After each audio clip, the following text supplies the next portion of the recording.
Well, I know it's been a while since I've made a video.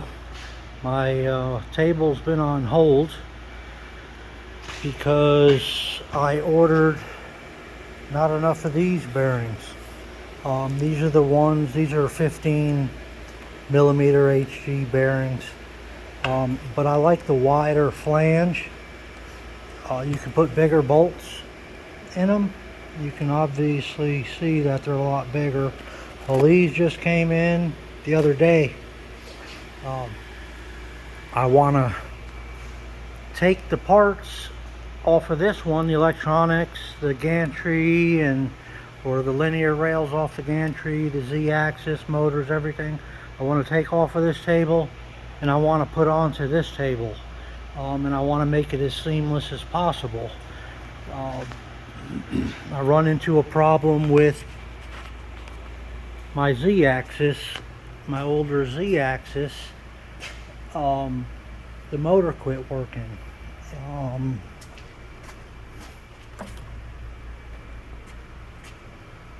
It's half of the coupling. Coupling broke in half. I think the other half is right here. Yeah, there it is right here. The coupling broke in half. And the only thing that I can think of is that it was binding up.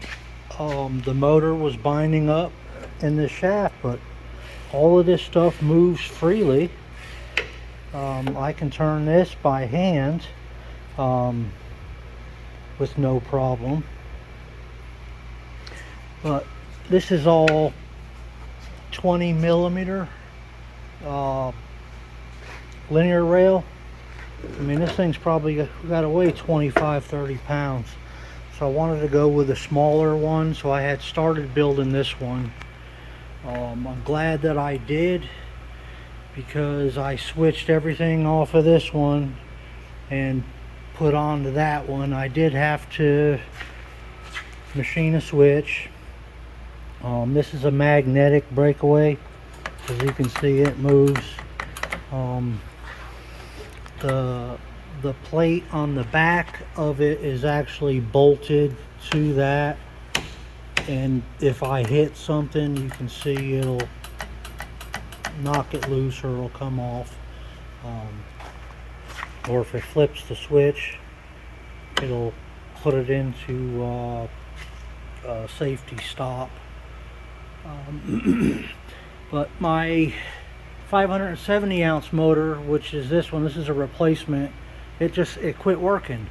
So I scrambled and I got one of my older 420 ounce motors, the 36 volt, and went ahead and put it on this Z-axis, went ahead and got it mounted. There's a backing plate there that it mounts to. I made all of this out of aluminum here recently. It was I think it was steel or a different design. It was aluminum, but it was a different design. I like the design that Jeff came up with, Jeff Caldone or whatever, off of Facebook. So I pretty much designed that similar to his design. I originally also cut it out of steel and it's shaped like this, so the 3-to-1 reduction drive bolts here and it will connect here. So basically it'll go over like this, and my reduction drive bolts here and it'll connect to that, as you can see right there. But I changed my mind with the steel and went with the aluminum and went ahead and made that based off of this. And I had to take off my scribe and my solenoids and all of that. Here's my hose for my solenoid, and I cut the plug because it got caught in the gear rack back here, so I got to put that back on and make the mounts for my my scribe. Yeah, here's the plug right here that it got cut off. Pretty easy fix. But I noticed when I took this Z-axis off, I had to machine this for the switch. I do have ohmic This is the old touch off, but it throws it into an e-stop if the torch dives, which I like. That's why I put it there. Originally I had my magnetic breakaway here. That's why there's a magnet here, and there's one missing here, which is stuck over on a piece of metal over there. But I wanted a stiffer mount, so what I did is I put this mount back on here, and I put the springs on there so it holds it and doesn't actually knock the torch off. It'll knock it sideways without breaking it, and that's better than it being knocked off or hitting a tip up and it falling off. At least I can finish a cut if it's a little crooked, and won't ruin an entire piece. But I did find when I took this off, it was a lot more work to switch everything over, and I don't want to do that when I switch everything over to the big table. This aluminum plate back here was on my other table, and this whole X-axis carriage assembly bolts to that, with some set screws, and then the Z-axis bolts to the X carriage. And like I'm saying, I want to be able to just go ahead and take this off, like unbolt it, and put it on that table. I have two 4-foot linear rails on here just to simulate, or any parts that I have to build, I can put them on here and it's the same measurement as that one. But now that I have the wider blocks, you know, my measurement changes for my backing plate. I'll have one here and here. So I'll go ahead and I'll make that, and then when I'm ready to switch over, I can take these shorter linear rails off and put my bigger ones on. That's what the other screws are for. I also was going to mount my gantry carriages to my other table also. Again, this way I don't have to mess with anything or do more work or any of that stuff, just switch it over. But first thing I found when putting a reduction drive on here, it was hitting my screws, so I had to take these off and counterbore my screws so they're flush. Now I can take my my reduction drives off of that table and put them on this. But also I need to take my gear rack, because my gear rack is short here. I'm going to take one of the ones off of that table and put on here. That's fairly easy to do. And then my water pan, there's a lot of welding, 5x10 sheet. I added 6 inches to the side. I'll add 6 inches to the front. That's what this added piece is here. The only reason why I'm doing it out of stainless is because it's 14 gauge stainless and it was given to me. I don't have anything into it. I'm not going to turn it down, and that's what I'm going to use for the water pan, because that's, I would definitely say, over $1,000 in metal right there. And the stainless will last a lot longer than the steel, because my table here it's already starting to leak from me using it.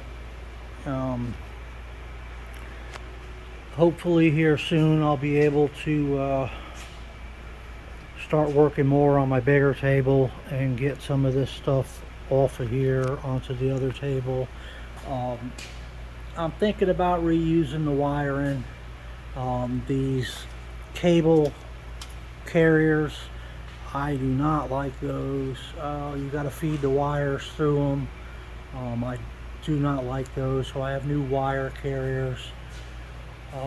I do have a whole roll of this wire here. It's shielded wire. I think it's 18 gauge. I might just use it for my wiring because it's a heavier duty wire and it's shielded. As you can see, my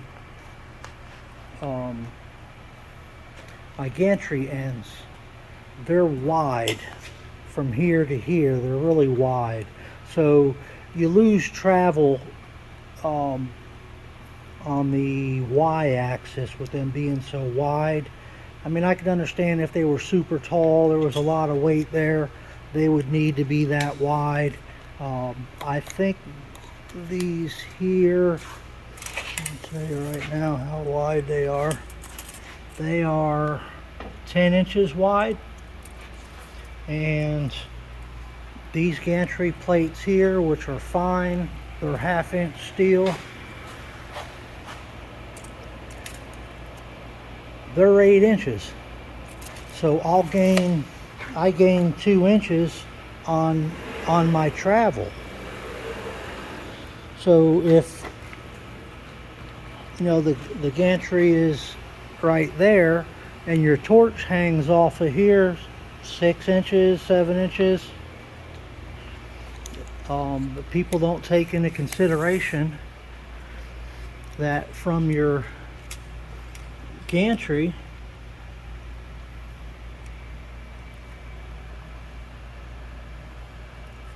it's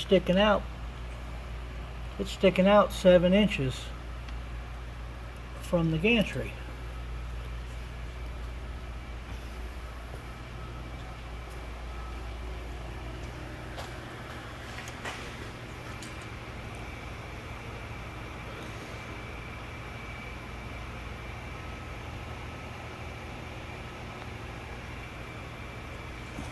And then when it gets to the back end,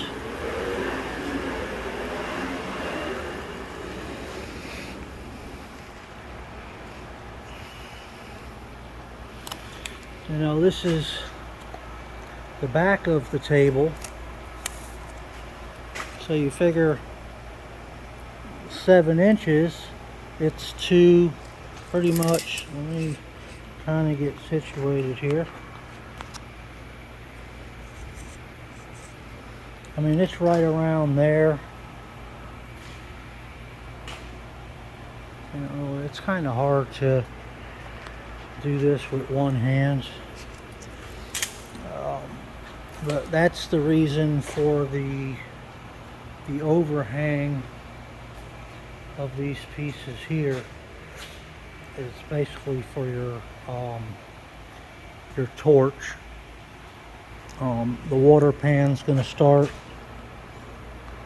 probably here, and then it's going to come out. It's going to come past this, but that's all right. I'll put another 4x4 on here to support that, and I have to put some supports down in the middle to hold the weight of the water pan. I do have some supports up there, but I need to put one in the middle to support the middle of that table, and the wheels will come off when it's ready to be mounted. It's a lot different when you're building a table from scratch than it is to buy one. This gantry looks high, but you also have to take into consideration that there's a 4-inch water pan going to sit on top of there.